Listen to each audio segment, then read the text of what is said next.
This episode of Lex Out Loud is brought to you by the patrons of Starwalker Studios. Learn how you can support the show at lexstarwalker.com/support.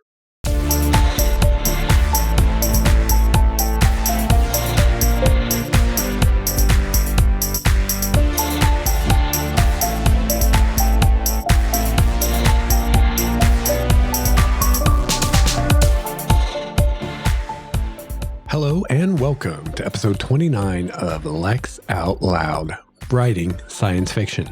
I'm your host, Lex Starwalker. This is a podcast for writers, readers, and all lovers of speculative fiction.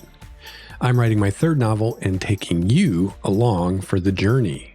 So today, I thought I would talk about making writing a habit and how consistency is key. So this idea actually came to me a little while ago. I saw a writer on Twitter bragging about how they'd just written 10,000 words in a single day, which is like amazing.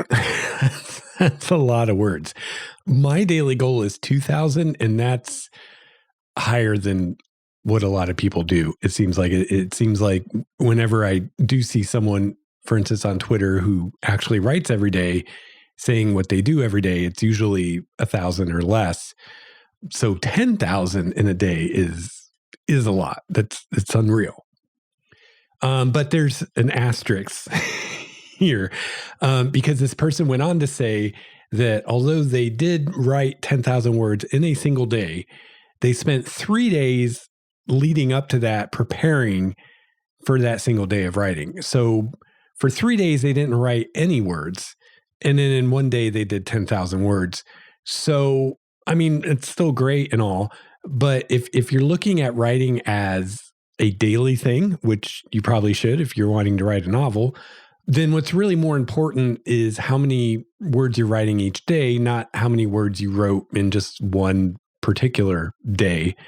So if we take 3 days of 0 words and then 1 day of 10,000 words, and we average that over the 4 days, we get 2,500 words a day, which is still super impressive, but not obscene like 10,000 words is. So this gave me the idea of what to talk about today. Now I'm not going to tell you who this writer was. Honestly, I don't even remember. But it doesn't matter because I'm taking this out of context, and I don't know really why this person was posting this or what they're writing, whether they're writing a novel or I don't know. So I'm taking this out of context just as a jumping off point. But regardless what the situation is with this specific person, it's still kind of a teaching moment, I think, because I've definitely seen writers get obsessed with like this daily word count, like it's a competition or something. And I think that when people do that, you're kind of missing the point because again, doing 10,000 words in a day is awesome, but unless you can consistently do that, it's not going to get you everywhere, or anywhere, I should say. If you're trying to write a novel, 10,000 words is not a novel. You need a lot more than that. So you're much better off having a strategy that you can consistently replicate on a regular basis than every once in a blue moon you crank out 10,000 words. I mean, that's probably not sustainable. And even for this person, it wasn't, because again, it took 3 days of preparation during which presumably they weren't writing in order to pull off that one 10,000 word day. So really it took them 4 days to do 10,000 words. At which point you're talking 2,500 words a day, which isn't that much more than what I'm doing. And I'm not having to do any crazy strategies to do it. Now, every writer is different and everyone has their own process that works for them. And, whatever works for you, if you found what works for you, that's awesome. And that's what you should be doing. But for me, at least, writing a novel is a marathon, not a sprint. And doing 10,000 words in a day, that's a sprint. Again, if you can do 10,000 words a day every day, then awesome. I mean, you'll write your novel in no time. So for me, trying to finagle a huge word count on a specific day by spending multiple days of prep to get me there so that I can have this sprint writing day and just do an obscene amount in one day, that's kind of putting the cart in front of the horse for me. Not only is it missing the point of how to actually be able to write novels, which I think the key there is consistency, not having occasional obscene volume days, but it's actually above and beyond that, I think, counterproductive. If your goal is to write 10,000 words a day, even if you're going to write a day, then take 3 days off to be able to do that, chances are good you're going to miss your mark on that goal as often as you hit it, if not more. And every time you don't hit that mark is going to be discouraging and demoralizing, which only makes it more likely that you won't hit it the next time.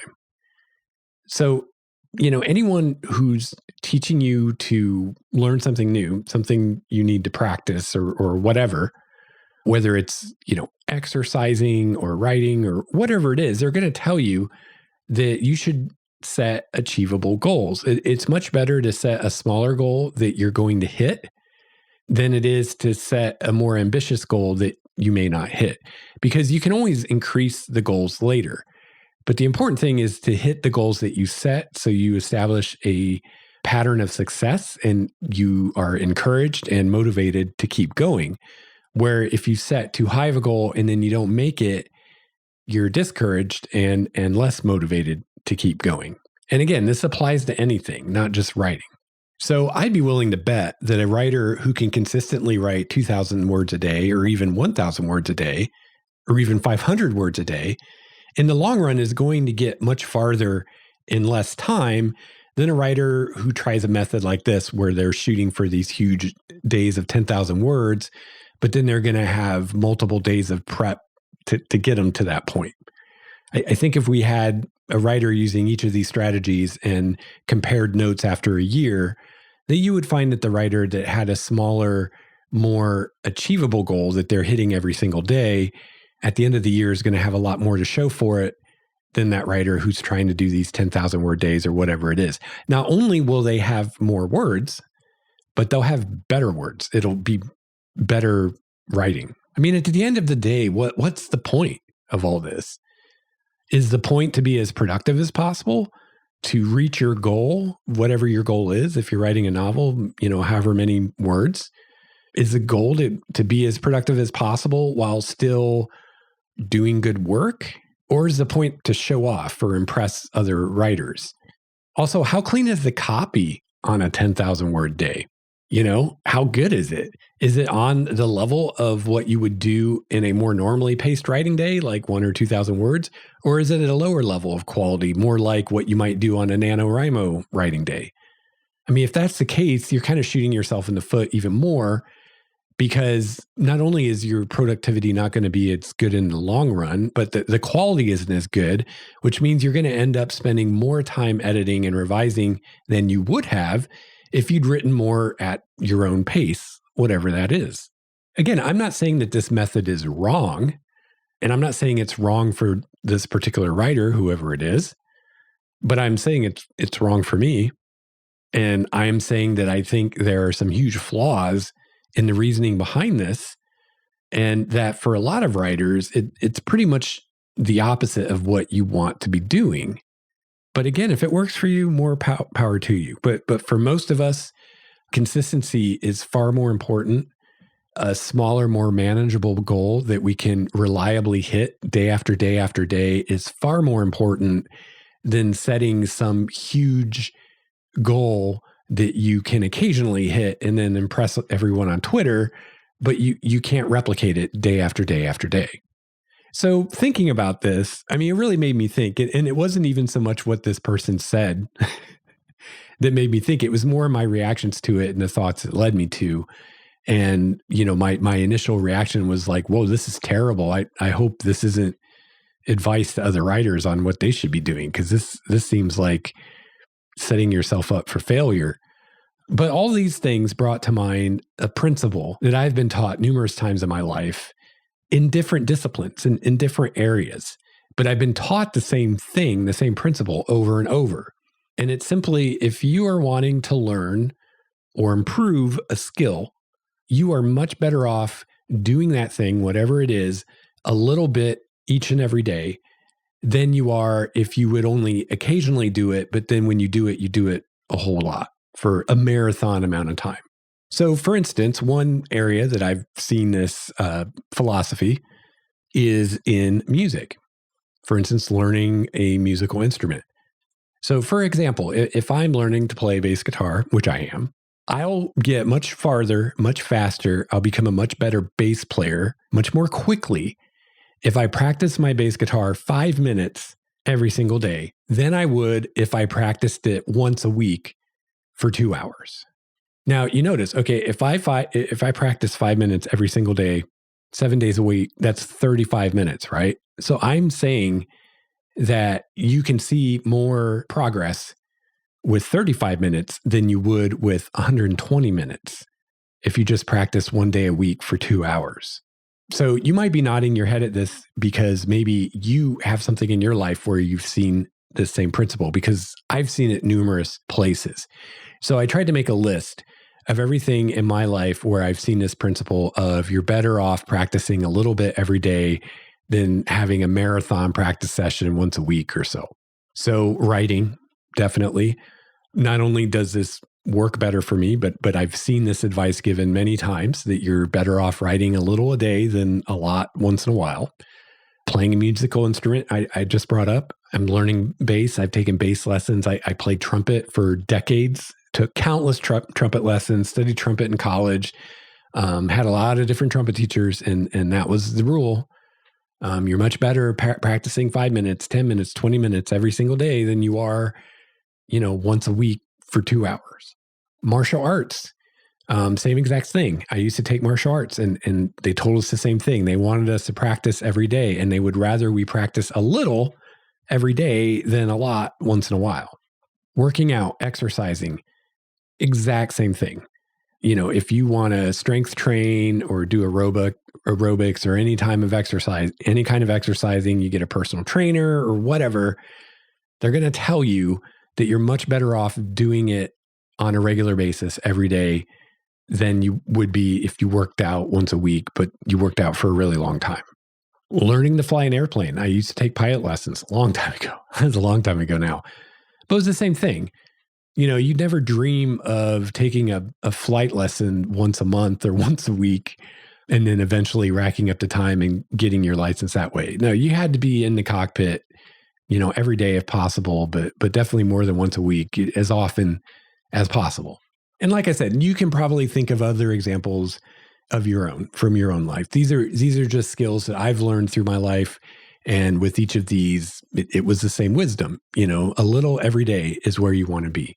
And I've seen it. For instance, learning the bass guitar, there have been times where I don't practice every day. And I will, once a week or so, get the thing out and bang away at it for a couple hours. And then there have been times where I do practice every day, even if it's only for a few minutes. And I've definitely seen far more improvement and progress during those times when I'm doing a little on the regular than those times when I'm doing a lot once in a while. And I mean, you can test it. If you don't believe me, if you have something that you're working on, some skill, you can test it. Try it both ways. See which way you feel like you're getting more accomplished. You'll see it. So like I said, I've heard this many times in many different places from many different people, and it's always worked. So I don't think it's insane to think that writing works the same way. And I think there are actually reasons for this. This isn't like some magical thing. We can actually figure out why this is the way it is and why this is the way you want to approach things.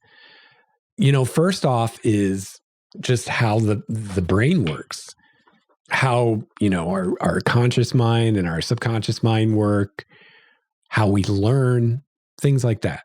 In the show notes, I'll have a link to the book Atomic Habits, which you may have read. It's a very popular book, but it's a great book to check out that talks about some of this stuff. The book's all about how to break bad habits that you have and how to create good habits that you might want. So maybe you want to make the habit of working out on a regular basis or writing on a regular basis.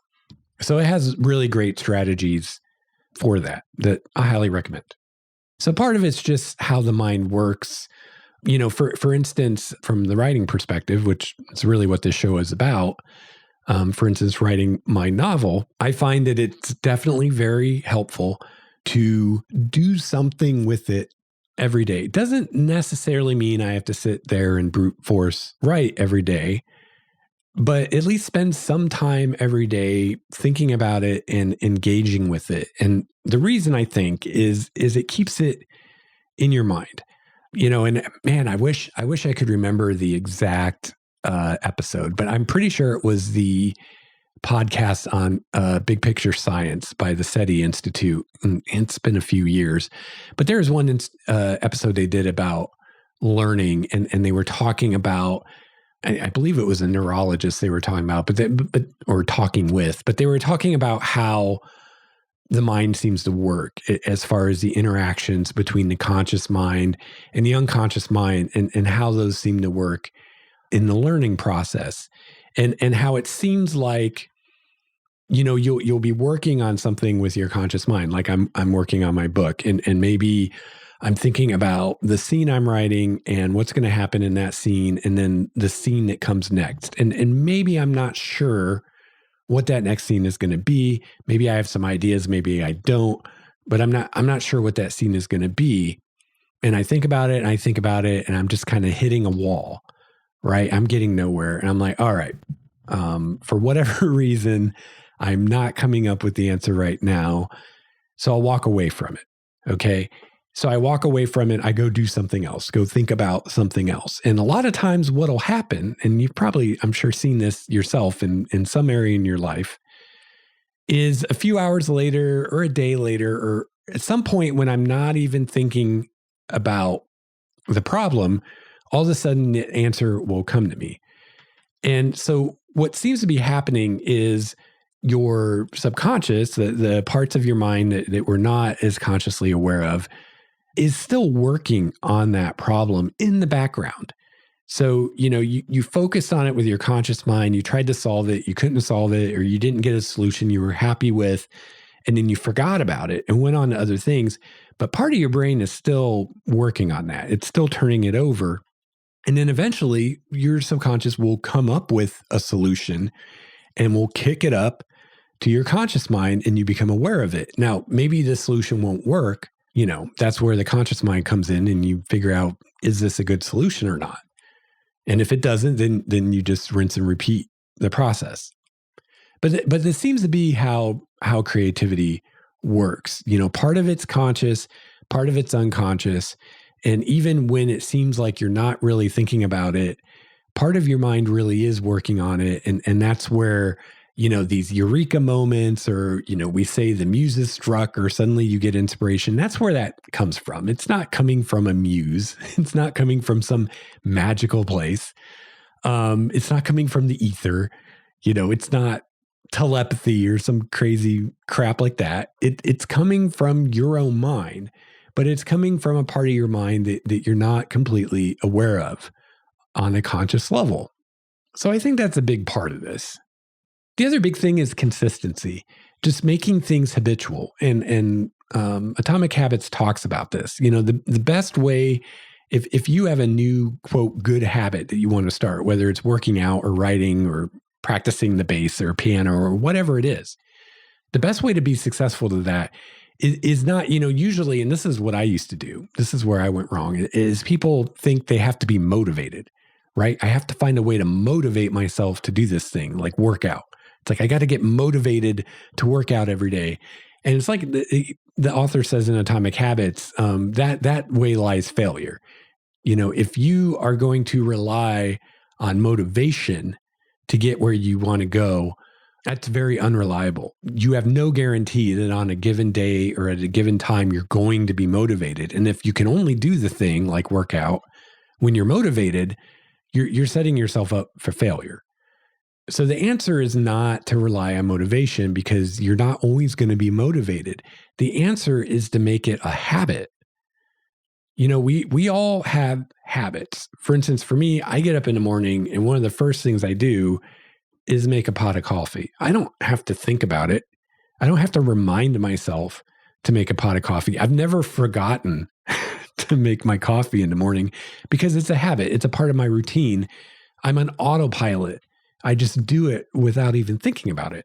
So that's basically the gist of what Atomic Habits, the book, is about. It's about using that to your advantage and making the thing you want to do a habit. I've talked about this before on the show. Like, for instance, writing, I try to set up a daily habit of writing where it's part of my morning routine. So I get up, I put in my eye drops, I make my coffee, I have breakfast, and then I go write. And every day I follow that same routine, that same sequence in the same order, and my body gets used to it. Stephen King talks about this in On Writing. He talks about how he uses the example of how they recommend that you go to bed the same time every day and wake up at the same time every day. And the reason is that if you always go to bed at 11 p.m., then your body and your brain get used to that. And they know that 11 p.m. is bedtime. So around, 10 p.m. or so, you start just naturally winding down and getting sleepy because you've trained your body and your mind to know that 11 o'clock is bedtime. So when 11 o'clock comes, you're ready to go to bed. So the same thing with, for instance, writing. You train yourself that, not only at this specific time every day, but after this sequence of events every day, that's when I write. And then your body gets trained, and then you're more in the zone more often when it's time to write because your body knew an hour ago that you were going to be writing at this time. So if you make something habitual, it's much more likely that you're going to do it every day, with or without motivation, with or without being in the right mindset or the right mood or all this crap people say. None of that matters because you've made it a habit where it's going to happen without any input from you, just like all your other habitual things that you do every day. You don't have to think about them. They just happen automatically. You're just on autopilot and you do it. So that's really important, right? And you're not ever going to get that if you're doing the thing once a week or two for a marathon session. You only get that if you do it every day. The other thing is, if we're talking something physical, like working out or martial arts, there's the thing of muscle memory. And that was a big thing in martial arts, was it was all about training muscle memory. It's the same thing with any kind of athletics, whether, you're a basketball player or a gymnast or a figure skater or whatever. It's about training to the point that everything's in your muscle memory to where you do the thing, whether it's martial arts, katas, or gymnastics or whatever you're doing, your body does it automatically. It's all in the muscle memory. Your brain isn't involved. It's all reflex arcs. Like when when a doctor hits your knee and makes your leg go up, which I don't think they even do that anymore. But it's a reflex, right? That signal doesn't go all the way to your brain. It only goes to your spinal cord and back. So it's quick, it's fast. It's the same kind of thing. If you devote something to muscle memory, you just do it automatically. You don't have to think about it. And then it doesn't matter if you're distracted or you're in the zone or anything like that. And then there's also the thing of, this idea of you are what you do every day, keeping it fresh in your mind, keeping your mind working on it, keeping it part of your day-to-day identity, who you are. Unfortunately, places like Twitter, to some degree, I think are where writers go to die in some ways, it seems like, because there are some writers that spend a lot of time on Twitter, or at least spend a lot of time posting on Twitter. Who knows how much time they spend reading it? But just going by the amount that they post every day, they're spending a lot of time on Twitter. That's time that they're not spending working on their manuscript, and you'll see writers on Twitter talk about how they haven't written in days or weeks or months, but yet they call themselves a writer. You are what you do every day. Can I say I'm a bass player if I haven't played bass in 3 months? I mean, not really. I was at one time a bass player, maybe, but I'm not right now if I haven't done it in 3 months. Can I say I'm a writer if I'm not writing every day? If I haven't written anytime recently, am I really a writer? In On Writing, Stephen King talks about, presumably if you're writing it, it's because you have a talent for it, and you're good at it and you love it. And, if that's the case, why would you not do it every day? Why would you not do something you love every day? Which, I'm not saying you have to write every single day. I don't write every single day, but you should be writing more days than not, right? Or what are you really doing? Are you really a writer? Which, that's fine. You don't have to be a writer, but don't say you're a writer if you don't, write. Now, I guess maybe these writers are Twitter writers. But I don't think that's what they mean when they say they're a writer. They don't mean that I write on Twitter. So yeah, that's kind of the gist. Again, I highly recommend Atomic Habits if you want to learn some actual strategies of how to make the thing you want to do a daily habit so that you actually do it every day. I'm not going to, go into that today. That book does a really good job of that. And so I'll send you there. But really today, I just wanted to kind of put out these thoughts and these ideas and this conversation of setting realistic goals and shooting for consistency. Now, maybe, I don't know. I mean, I'm coming at this from the point of view of a novelist. So maybe if you write short stories, it's different. I don't know. But I don't really think it probably is different because people that write short stories that are doing it for like a career, like they write a lot of short stories. So I'd hazard to guess that even short story writers that are successful are writing every day. But definitely, for novels, I mean, if you ever want to finish the thing, it's probably the best strategy. And also just, setting yourself up for success, setting goals that are achievable. For most of us, 10,000 words in a day is not a realistic goal, not something we're going to be able to hit consistently. And if you can't do it consistently, then what good is it really? Like I'd much rather be able to write 1,000 words every single day consistently than be able to occasionally crank out 10,000 words. But then the rest of the time, I'm not doing much as far as putting words on the page. But that's just me. But I think what's really important is doing what works for you and what's going to get you where you want to be. So if you're writing a novel, presumably you want to be, your goal is to finish the novel, however many words that is, 100,000 words, whatever it is. That's your goal. That's the end point you want to get at. And what's the best way for you to get there? And if the answer is to occasionally crank out 10,000 words, do what works for you. But I think for most of us, that's not the answer. And that's definitely not the best strategy. Shoot for what you can do. If you have no idea, maybe you have no idea, maybe you've never counted words or anything before. If you have no idea, maybe take a week or however long you want, but like say 5 days. And for 5 days, just write what seems comfortable to you and keep track of what you write each of those days. Keep track of how long it takes you. And then average it. Maybe for 5 days, you just write whatever you can do, whatever feels comfortable. And then you average those out and you come up with, for these 5 days, I averaged, let's say 500 words a day. So maybe that's where you start. And you say, okay, my goal is 500 words a day. And then when you've done that consistently for a few weeks and you're feeling good about it, and if you want to, and if you feel ready, then push yourself. Say, okay, let's increase it by 10%. Let's do 550 words a day. Or let's increase it by 20%. Let's do 600 words a day. And just keep doing that until you find the sweet spot that works for you, where it's not too easy, but it's not too hard, where most days, more often than not, you're hitting that goal, whatever it is, whether it's 500 words or 1,000 words or 2,000 words, whatever it is. That's the best advice I can give to you. Even if that number is really low, even if it's 200 words a day, if you do that every day, you will finish your novel. Where if you occasionally crank out 10,000 words, you may finish your novel or you may not. But if you're doing 200 words a day, every day, you're going to finish it if you keep going. But, I just think about the 3 days off, 1 day on, crank out 10,000 words. there's just so many opportunities there for things to go wrong.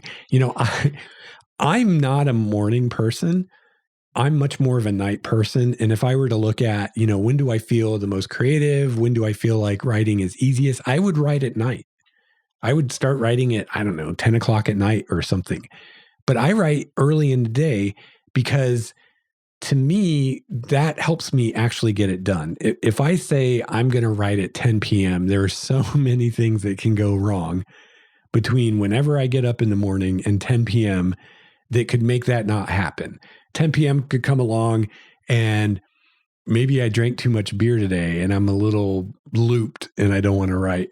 Or maybe I'm really tired and I don't want to write. Or maybe my wife and I decided to go out and see a movie and so I'm not home and I can't write.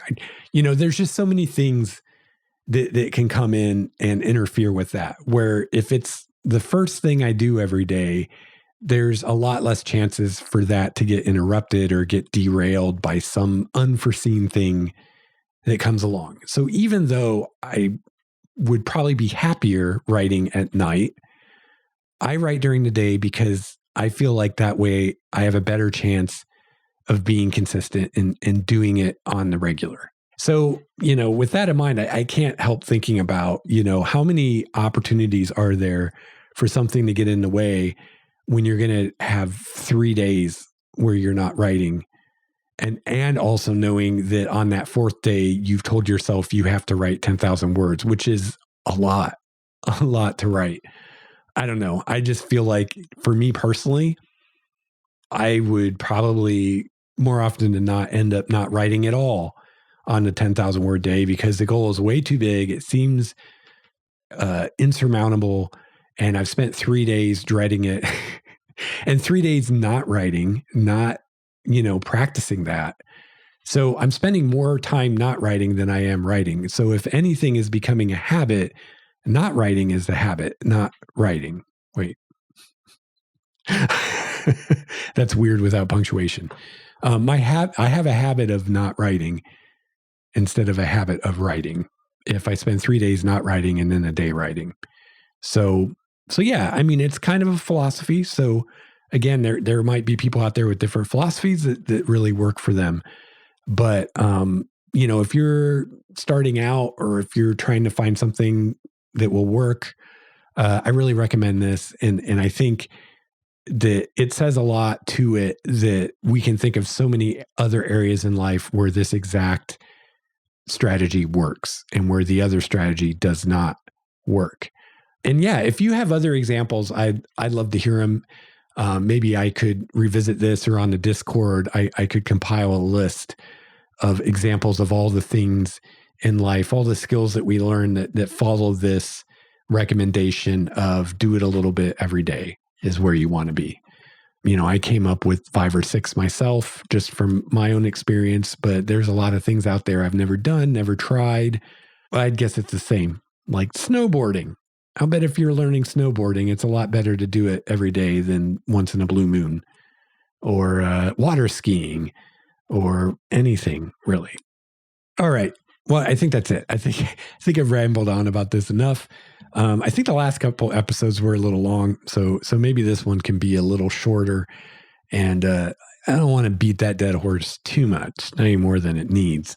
So yeah, let me know what you think. And hey, if you're a sprinter and it works for you, and I don't know, you have something to share about that, let me know. I'd be interested to hear from someone if someone actually does these sprints and thinks that that's the way. I'd be interesting to hear your point of view on that. But yeah, definitely not for me, and definitely would not be worth the impact on the progress of finishing my novel just for the possible ego boost of being able to brag on Twitter that I wrote 10,000 words, which I am not saying that's why this person did it. I have no idea. But that's probably why I would do it if I were to do something like that. Otherwise, I can't imagine what the point is otherwise, other than to be like, hey, look at this cool thing I did. Don't you wish you could do that? But yeah, I just don't really care. Because I asked myself, I wondered, I'm like, wow, I wonder what my maximum is in a day, like the day that I wrote the most words, what that was. But at the end of the day, I don't care because that's a blip, right? That's an anomaly. What's the much more important number to me is what's my average, because that's what I can consistently produce. That's what, if I ever have a publisher, that's what they're going to care about. They're not going to care if occasionally I can write 20,000 words in a day. They're going to care about how many months is it going to take you to finish this novel that we bought from you. That's all they care about, and, they'd probably much rather know that I'm making progress every day than I'm putting it off. And then now I'm going to have a monster writing session. And also, again, I wonder at the quality of writing. I've never myself done NaNoWriMo. I don't think it really fits for me, but I'd be curious for writers who have done NaNoWriMo and also not, because I know there are some writers out there that's all they do is they write for NaNoWriMo and that's it. But if you're someone, say, who's written novels just however you normally do it, and then you've also written a novel for NaNoWriMo, I'd be curious to know how they compare. But my assumption is, if I'm someone who writes novels however I write novels, and then I write one for NaNoWriMo, which, in case you don't know, the goal is, I think it's 50,000 words, which isn't even a novel, but 50,000 words in a month. So in the month of November, you crank out 50,000 words. And I don't want to bash on NaNoWriMo. The point of this is to get people writing who say they want to write, but don't ever actually write. It's a way to make it kind of a competition, make it a community thing, and get people writing. And that's all awesome. But I often have wondered, what do those books look like that these people write, in 1 month? And I imagine, like, say, for instance, if I did that and I compared my NaNoWriMo novel with my other novel I wrote, that the first draft would be a lot rougher. There'd be way more, grammar and punctuation and spelling errors to fix. There'd be way more plot holes to fix. And that basically I would more than make up for any time I saved in the first draft with extra time I would have to spend in the later drafts fixing it up to the point where it's publishable. Where in my normal method, sure, that first draft takes a lot longer, but then there's a lot less time spent in the revision than there would be with my NaNoWriMo book. So I'm guessing, for me at least, that if I tracked all the time, that the NaNoWriMo book would end up taking as much, if not more time as a regular book, but just more of that time would be spent editing and revising because I cranked out that first draft so fast. So, if that's true, which again, these are all assumptions because I haven't done it, but if that's true, then I suspect that if I occasionally cranked out 10,000 word days, those would be more like NaNoWriMo writing days. And so that copy would be really rough and would need a lot more cleaning up and a lot more time to make it presentable than something I wrote on a 2,000 word day. So yeah, it can be easy to get like tunnel vision or get a little blinded and you're too focused on the tree and you forget about the forest. And I think that's some of what this stuff is here. Is it's like, yeah, I did this really great writing day and I got all these words, but that's one tree. And really what matters, which is the forest, which is the whole novel. So how long did it take you to get the whole novel done? That's what really matters. If you spent 3 days planning and then one day cranking out 10,000 words and then it takes you 5 days to recover from that, you might have been better off just doing 500 words a day or whatever. So yeah, definitely experiment, see what works for you. Part of the reason I think I can have opinions about this and be pretty confident in my opinions is because I've tried different things and I'm writing my third novel. This isn't my first novel. So I kind of know what works for me and what doesn't work for me. And even if it's something I haven't actually tried, I know enough of how I work that I can get a sense of, might there be something to this? Is this something I should try out? Or is this just not going to work for me? Like, for instance, when I listened to On Writing and Stephen King talked about how he discovery writes, I was like, this is not the way I do it. this is not the way I've done it in the past, but it sounds interesting. I would like to be able to do it this way. I think maybe I could, because it does sound a lot like GMing RPGs, which I've done a lot of. So I'm going to give it a try, as opposed to this, doing a 10,000 word sprint in one day where I was like, no way, there's no way I would want to do that. And I don't think it would work for me. And I think it would be counterproductive and it would do way more harm than good. But again, I have that sense because I have some experience. So if you're newer to it, you may not. You may need to try both and see what works for you. All right. So I hope to hear from you. I want to hear your thoughts. Honestly, the best way to do that is to join our Discord. And then you can share your thoughts not only with myself, but with everyone else, with our community in there. You can find out how to join the Discord in the show notes at lexstarwalker.com/LOL. Also, if you'd like to email me, you can send that to lexoutloudpodcast@gmail.com. You can follow me on Twitter at LexStarWalker, and you can call my voicemail 951-465-5391. Finally, if you enjoy the show and you'd like to support what I'm doing here, you can find out how you can do that at lexstarwalker.com/support. And one of the ways you can do so is by becoming a patron, but there are other ways as well. So check it out. And thank you for your support. I appreciate it. All right. So I'm starting to lose my voice. So let's wrap this up. And let's try to be consistent and set an achievable goal, maybe a little lower than we think we can do, just to build that pattern of success. And once we've done that and we've gained some confidence in what we're doing, we can start inching that goal up and up until we find that sweet spot where we're pushing ourselves just a little bit, but it's still achievable and doable. And we're hitting that goal, if not every day, then nearly every day, enough that we feel good about what we're doing. We feel good about ourselves and we feel motivated to keep going. And if that's not the case, if we're missing the goal and we're getting discouraged, then just accept that that goal is too high and lower it a little bit. Find that sweet spot and then just try to be consistent. And yeah, I've talked quite a bit about brute force writing on the show, which is how or what you can do on those days where you do want to get your words in, but you're not sure what to do or what to say or where to go next. Try some brute force writing. And I've done quite a few episodes on that. So I've shared the ideas as they come to me. All right. So I will see you again next week for another episode. And until then, keep writing consistently. We're in it for the long haul.